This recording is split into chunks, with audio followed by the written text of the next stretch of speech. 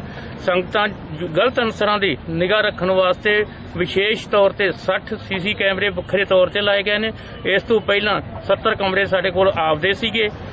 ਜੋ ਵੀ ਸੰਗਤ ਦੀ ਸਹੂਲਤ ਆ ਬਣੂਗੀ ਉਹਨਾਂ ਨੂੰ ਹਰ ਪ੍ਰਕਾਰ ਦੀ ਇੱਥੇ ਸਹੂਲਤ ਦਿੱਤੀ ਜਾਏਗੀ। ਸੰਗਤਾਂ ਨੂੰ ਬੇਨਤੀ ਹੈ ਕਿ ਵੱਧ ਤੋਂ ਵੱਧ ਸਾਲਾਨਾ ਜੋੜ ਮੇਲੇ ਤੇ ਪਹੁੰਚੋ ਅਤੇ ਗੁਰੂ ਘਰ ਦੀਆਂ ਖੁਸ਼ੀਆਂ ਪ੍ਰਾप्त करो। पूर्वी उत्तरी भारत में बारिश और तेज आंधी का प्रकोप जारी है। ओलेबारी के कारण गेहूं की फसल को भारी नुकसान हो रहा है, पर किसान के पुत्र की तरह पाली फसल को लगातार दूसरी बार पड़े बारिश और तेज आंधी की मार झेलनी पड़ रही है। किसानों की तरफ से मुआवजे की मांग भी की जा रही है। किसानों को जब कुदरती करोपियों की हद से अधिक मार झेलनी पड़ती है तो उस समय अन्नदाता का दम भरने वाली राजनीति किसानों के साथ विश्वासघात करती है और किसान तब उदास होता है। निराश और बेबसी के आलम में टूटे दिल मानो की जिंदगी यूं ही ज्यादा कठिन सी लगती है। पूरी तरह निराशा का शिकार हुए किसान आत्महत्याओं के रास्ते पर नजर आते हैं। कुदरत तो सदियों से खेतों के लिए कभी कहर ढाने वाला और कभी वरदान साबित होती नजर आती है, परंतु अफसोस तब होता है जब हमारे देश की सरकारें किसानों के साथ सौतेली मां जैसा सलूक करती हैं। ये तो किसान ही जानता है कि उस पर क्या बीतती है। कर्जे की मार नीचे आए किसान लंबे समय से आत्महत्या कर रहे हैं। आर्थिक मंदी, कुदरती कहर का जब कोई किसान शिकार हो जाता है तो वो किसान खुदकुशी की राह पकड़ लेता है। ਇਹਦੇ ਵਿੱਚ ਨਾ ਤਾਂ ਆਲੂ ਦਾ ਰੇਟ ਮਿਲਿਆ ਜ਼ਿਮੀਂਦਾਰ ਨੂੰ, ਨਾ ਪਹਿਲਾਂ ਕੱਦੂਆਂ ਦਾ ਰੇਟ ਮਿਲਿਆ ਤੇ ਨਾ ਗੋਭੀ ਮਰ ਗਈ ਤੇ 11-21 ਦਾ ਰੇਟ ਨਹੀਂ ਮਿਲਿਆ। ਜ਼ਿਮੀਂਦਾਰ ਬਿਲਕੁਲ ਗਰੀਬ ਹੋ ਗਿਆ, ਆਤਮ ਹੱਤਿਆ ਤੇ ਆ ਕੇ ਖੜ ਗਿਆ। ਹਾਂਜੀ। ਤੇ ਕਿਹੜੀ ਇਹ ਕਣਕ ਡਿੱਗੀ, ਕਿੰਨਾ ਕਿਹਦੇ ਵਿੱਚ ਝਾੜ ਘੱਟ ਨਿਕਲੂਗਾ, ਕਿੰਨਾ ਕਿਹਦੀ ਤੂੜੀ ਘੱਟ ਨਿਕਲੇਗੀ? ਇਹਦਾ 1.5 ਕੁਇੰਟਲ ਬਿੱਗੇ ਦਾ ਨੁਕਸਾਨ ਹੋ ਗਿਆ ਜੀ। ਪਹਿਲਾਂ ਤਾਂ ਕਣਕਾਂ ਪਾਣੀ ਤੇ ਕਿਸਾਨ ਪਾਣੀ ਦੇ ਰਿਹਾ, ਕਣਕਾਂ ਝੱਖੜ ਚੱਲ ਗਿਆ, ਮੀਂਹ ਪੈ ਗਿਆ, ਬਾਰਿਸ਼ ਹੋ ਗਈ, ਕਣਕਾਂ ਢਹਿ ਕੇ ਬੁਰਾ ਹਾਲ ਹੋ ਗਿਆ। ਇਹਨਾਂ ਦਾ ਝਾੜ ਅੱਧ ਤੇ ਵੀ ਨੀਚੇ ਜਾਊਗਾ, ਤੂੜੀ ਵੀ ਨਹੀਂ ਬਣਨੀ।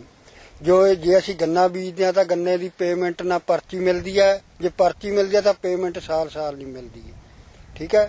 ਆਲੂਆਂ ਦਾ ਬੁਰਾ ਹਾਲ ਹੈ, ਸਾਰੀ ਫਸਲ ਦਾ ਕਹਿਣ ਦਾ ਭਾਵ ਬੁਰਾ ਹਾਲ ਹੈ। ਅਸੀਂ ਕਰੀਏ ਕੀ? ਉਹ ਸਰਕਾਰਾਂ ਦੇ ਕਹਿਣ ਦਾ ਭਾਵ ਜਾਨੀ ਸਰਕਾਰਾਂ ਨੂੰ ਇਸ ਗੱਲ ਦਾ ਕੋਈ ਧਿਆਨ ਦੇਣਾ ਚਾਹੀਦਾ, ਚਾਹੇ ਸਾਨੂੰ ਮੁਆਵਜ਼ਾ ਦੇਣ, ਚਾਹੇ ਸਾਡੇ ਬੀਮੇ ਕਰਨ, ਜੋ ਵੀ ਮਰਜ਼ੀ ਕਰਨ, ਨਹੀਂ ਫਿਰ ਆਤਮ ਹੱਤਿਆ ਤੇ ਤਾਂ ਕਰਜ਼ਾਈ ਪਰ ਦਿਨ ਪਰ ਦਿਨ ਵੱਧ ਰਿਹਾ ਹੈ। ਕਿਸਾਨ ਜਦੋਂ ਉਦੋਂ ਨਹੀਂ ਲਿਮਟ ਭਰ ਹੁੰਦੀ ਉਹ ਲਿਮਟ ਨੂੰ ਅੱਗੇ ਵਧਾ ਦਿੰਦੇ ਨੇ, ਪਰ ਉਹਦਾ ਕੋਈ ਹੱਲ ਨਹੀਂ ਕਰਦੇ ਹੈਗੇ ਵੀ ਇਹ ਕਰਜ਼ਾ ਕਿਉਂ ਵੱਧਦਾ ਜਾ ਰਿਹਾ, ਕਿਉਂ ਵੱਧਦਾ, ਕਾਹਦੇ ਕਰਕੇ ਵੱਧਦਾ। ਫਸਲ ਦਾ ਭਾਅ ਨਹੀਂ ਮਿਲਦਾ। ਜਦ ਇਹ ਮੋਦੀ ਸਰਕਾਰ ਆਈ ਆ ਜਦਾਂ ਤਾਂ ਜਮਾਂ ਹੀ ਬੇੜਾ ਗਰਕ ਹੋ ਗਿਆ ਸਰਕਾਰ ਦਾ ਤੇ ਪੰਜਾਬ सरकार का। मुख्यमंत्री प्रकाश सिंह बादल के आदेशों के बाद शुक्रवार को डीसी फाजिल्का ईशा कालिया ने भीम के परिवार को 10 लाख रुपए की मदद का चेक सौंपा। वहीं भीम के भाई सुनील और गुरजट को सरकार की ओर से नौकरी देने के लिए शिक्षा संबंधी दस्तावेज हासिल किए गए। इस मौके पर भीम के परिजनों ने कहा कि अगर पिछली बार की तरह सरकार का आश्वासन टूटा तो वो सड़कों पर फिर से प्रदर्शन करने के लिए मजबूर हो जाएंगे। आपको बता दें कि इंसाफ को लेकर भीम के परिवार और संघर्ष समिति के सदस्यों ने वीरवार को चंडीगढ़ में मुख्यमंत्री आवास के बाहर धरना दिया था तथा विधायक सुनील जाखड़ ने इस मुद्दे को विधानसभा में उठाया था। इस दौरान मुख्यमंत्री ने डीसी फाजिल्का को तुरंत प्रभाव से भीम के परिवार को वित्तीय सहायता और अन्य मांगे मानने के आदेश जारी कर दिए। उधर बेहोशी की हालत से जब भीम की मां बाहर आई तो वो बिलख बिलख कर रोते हुए बार बार ये कह रही थी कि मुझे पैसा नहीं चाहिए। इस पर डीसी ने जब आश्वासन दिया तो उन्होंने चेक तो हासिल कर लिया, लेकिन बाद में बोले ले जाओ अपना पैसा और कातिलों को सजा दिलवा दो। भीम के परिवार ने आरोप लगाया कि पुलिस शिवलाल डूडा को बचाने के लिए अदालत में 2 चालान पेश करने जा रही है। एक चालान में 24 आरोपी दिखाए गए हैं जबकि एक चालान में 26 आरोपी दिखाए गए हैं। आरोप है कि 26 आरोपियों वाले चालान में पुलिस ने शिवलाल डूडा और अमित डूडा को शामिल नहीं किया, जबकि 16 आरोपियों वाले चालान में पुलिस ने दोनों को शामिल तो किया है, लेकिन इन्हें बचाने के लिए पुलिस की मंशा क्या है ये अदालत में ही पता चलेगा।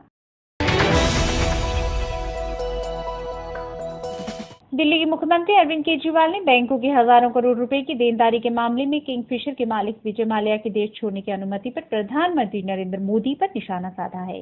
केजरीवाल ने आज ट्वीट कर कहा क्योंकि केंद्रीय जांच ब्यूरो सीधे प्रधानमंत्री को रिपोर्ट करती है, प्रधानमंत्री को ये जवाब देना चाहिए कि माल्या को देश के जाने की अनुमति क्यों दी गई।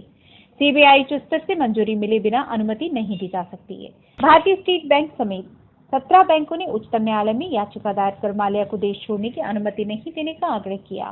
महाधिवक्ता मुकुल रोहतगी ने न्यायालय को बताया था कि माल्या 2 मार्च को ही देश से बाहर चले गए।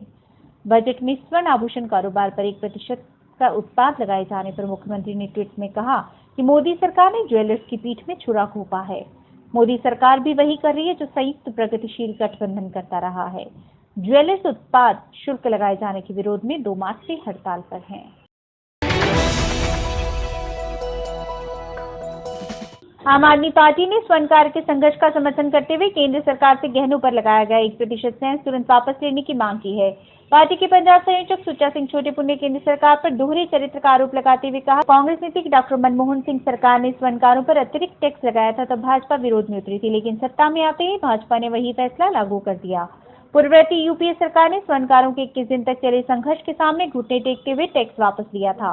छोटेपुर ने केंद्र सरकार में सहभागीशियत को आड़े हाथों लेते हुए कहा कि बादल सरकार ने मंत्री पद के लिए जनता के सभी हित गिरवी रख दिए हैं। स्वर्णकारों पर लगे 1% टैक्स के विरोध में मुख्यमंत्री प्रकाश सिंह बादल और शेड के प्रधान सुखबीर सिंह बादल इसलिए चुप है ताकि केंद्र में हरसिमरत कौर बादल का मंत्री पद सुरक्षित रहे।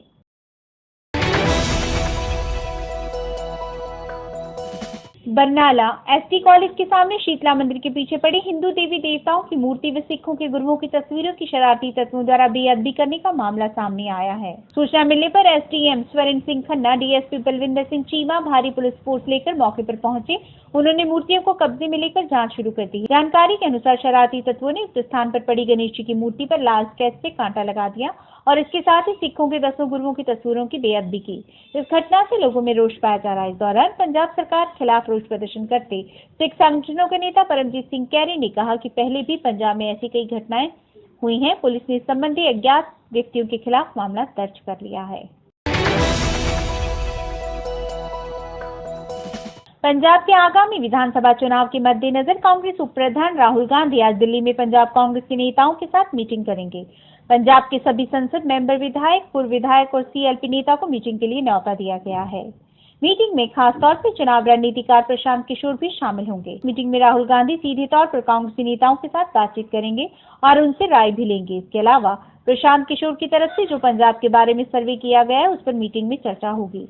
इस संबंध में पिछले दिनों प्रशांत किशोर 2 दिन के लिए पंजाब का दौरा भी कर चुके हैं। इस दौरान उन्होंने पंजाब कांग्रेस के कई नेताओं के साथ मुलाकात की और उनकी राय सुनी। चुनाव माहिर के तौर पर उभरे प्रशांत किशोर पहले प्रधानमंत्री नरेंद्र मोदी के साथ चुनाव मुहिम के लिए काम कर चुके हैं। इसके बाद उन्होंने बिहार में नीतीश को और लालू प्रसाद की पार्टी को न सिर्फ एकजुट किया बल्कि मतदान में भी जीत दिलाई। आतंकवादी हमलों के बाद सरकारी खुफिया एजेंसियां जहां चौकसी का दावा कर रही हैं, वहीं एक सच्चाई ये भी है कि भारत में आए पाकिस्तानी नागरिकों का पुलिस अभी तक कोई पता नहीं लगा सकी। ये पाकिस्तानी आए तो घूमने थे, पर इसके बाद अचानक कहां गायब हो गए। इन्हें जमीन निगल गई या आसमान खा गया, कोई नहीं जानता।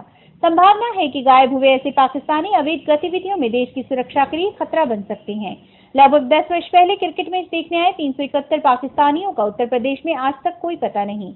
पाकिस्तानियों को लेकर सुरक्षा सूत्रों के अनुसार खुफिया एजेंसियों द्वारा पुलिस कप्तानों को अपने अपने क्षेत्र में हर हाल में 1-1 माह बाद लापता पाकिस्तानियों के बारे में रिपोर्ट देने को कहा है।